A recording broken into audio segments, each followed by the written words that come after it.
A very good morning to all of you. Children, today we are going to start with the new lesson, Principle of Inheritance and Variation. Very important chapter, and the weightage of genetics is quite high. We all know that now your exams have been divided into two terms, term 1 and term 2, and this is the chapter which is a part of term 1. So let's begin with the chapter Principle of Inheritance and Variation. Now in this video we will be introduced with certain new terms that you will learn. So first of all, let me tell you, the father of genetics was Gregor Mendel, and he has given many laws. We call them as Mendel's law of inheritance. But before going to the laws, we have some important terms which you should be acquainted with. You should know these terms. So let's begin. The first is genetics. Now the name of the unit itself is genetics. Children, genetics is the study of inheritance.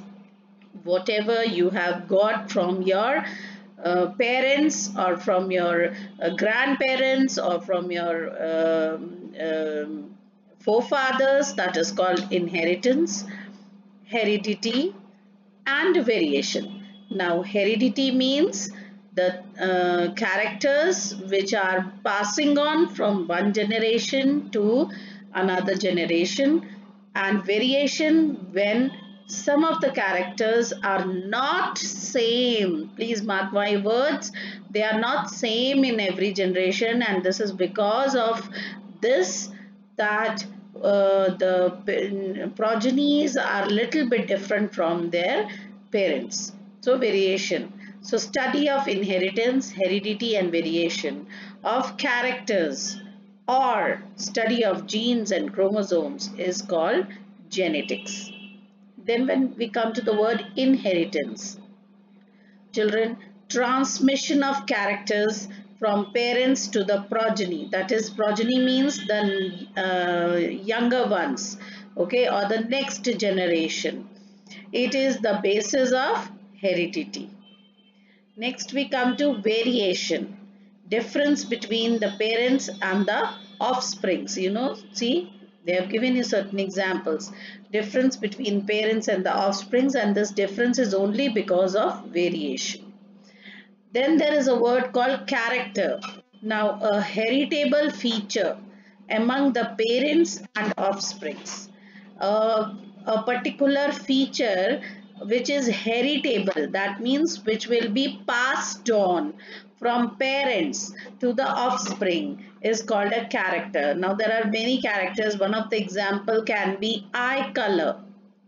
Okay, so a heritable feature which is passed on from parents to the offspring, this is called a character.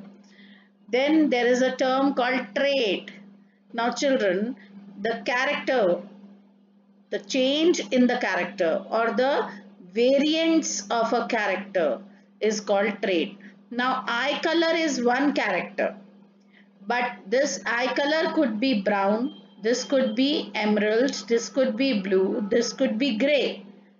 So the eye color is the character, but these are the various traits of that character. Okay, brown is one trait of eye color, and eye color is the character. Similarly, blue eye is the trait of character eye color.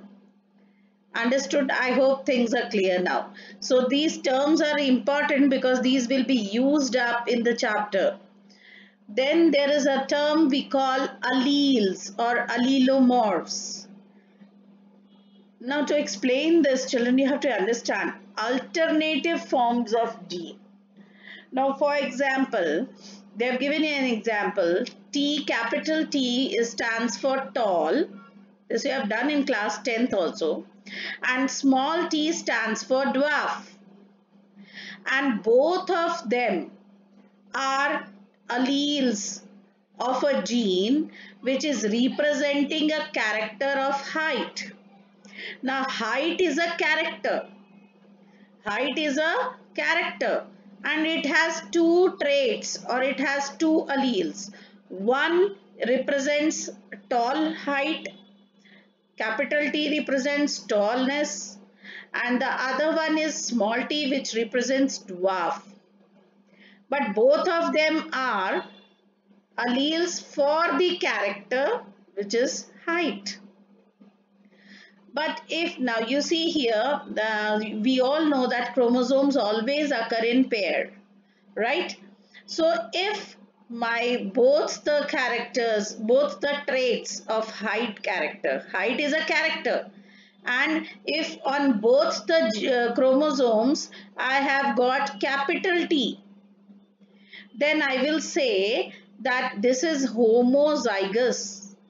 Why? Because the trait is same on both the chromosome, or the alleles are same on both the chromosomes, and hence this is homozygous condition.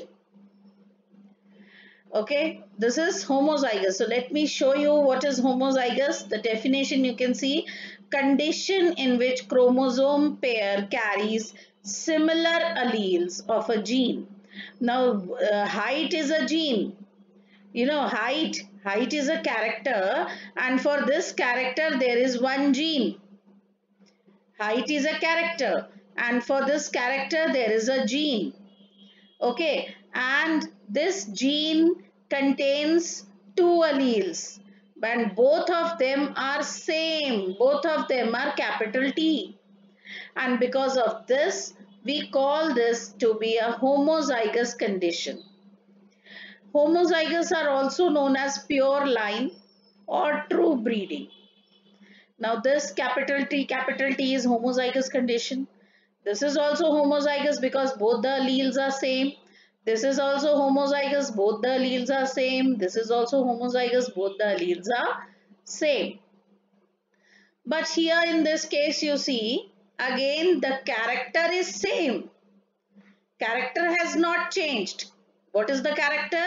The character is height. But the alleles for the character are different. Here the allele is capital T, and here the allele is small t. So when this is the condition that we are having two different alleles for a particular character and a gene, then this condition is called heterozygous. So let's see what is heterozygous. The condition in which chromosome pair carries dissimilar or different alleles of a gene. There is one particular gene for every character. So gene is same, character is same, but the alleles are different. Now this is the case of heterozygous. This is also the case of heterozygous. But again you see here in this case, again gene is same, character is same, and here the alleles are also same. Both of them are small t, and hence this is also homozygous.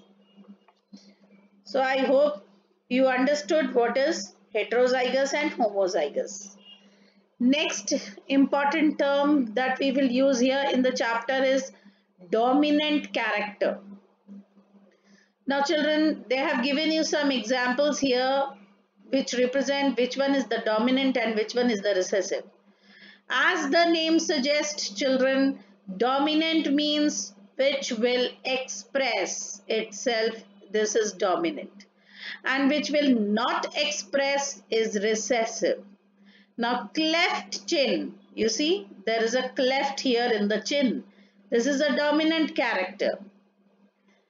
And here normal one is the recessive character. Widow's peak. Widow's peak is when you have this kind of V shape on your forehead. This is called widow's peak. So widow's peak will express only when it is dominant. And if it is recessive, it will not express. Same is the case with dimples. And there are so many other examples they have given. So children, what is dominant? The character which is expressed in heterozygous condition. Now as I should, let me show you again here. This is a heterozygous condition, right? And when any plant is having this gene, this pair of gene, what will be the height of the plant? Yes, the height of the plant will be tall. Even though small t is present, but capital T will express itself because capital T is dominant. And even one capital T can express itself. And because the result is tallness, we can say that capital T is the dominant character and small t is recessive. Why is small t recessive? Because it is not be expressing itself. Same here, the character which is expressed in heterozygous condition, that character is dominant and it is always written with a capital letter. Recessive character, the character which is suppressed in heterozygous condition is recessive and it is always represented with a small letter. Children, then we come to phenotype. What is phenotype? I always give a very simple explanation of phenotype.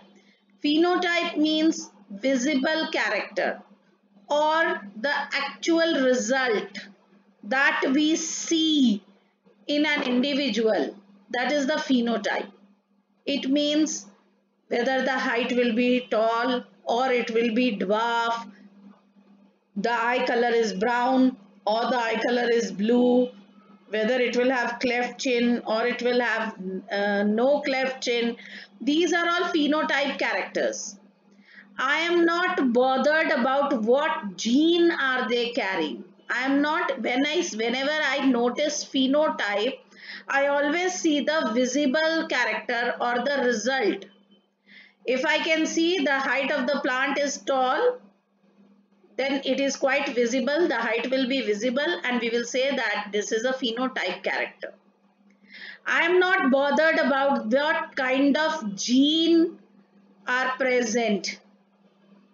So when we only see the result, when we only see the visible character, that thing is called phenotype.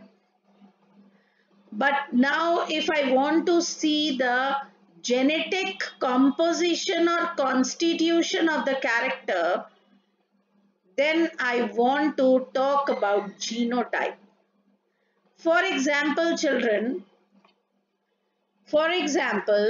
if I tell you, oh, both these plants, this one and this one, both of them are tall. This is also a tall plant. This is also a tall plant. So when I am only seeing the result, that is height, and I will say that both these plants are tall, that means I am only concerned about phenotype. But if I say that homozygous tall is 1 and heterozygous tall is 1, then what am I watching? What am I concerned about? I am also concerned about the kind of gene they are having. And then what am I concerned about? I am concerned about the genotype. So when I talk about genes, then that is called genotypic character. And when I only talk about the visible character or the physical expression, then it is phenotype. Then there is another term, hybrid. An individual produced by mating of genetically unlike parents. The parents are genetically not similar. The parents are genetically not similar, and if we do the mating of such parents, then whatever progeny I will get, it will be a mixture of characters of both the parents, and that progeny will be called as a hybrid. Okay, so these are certain important terms that will be used in the chapter.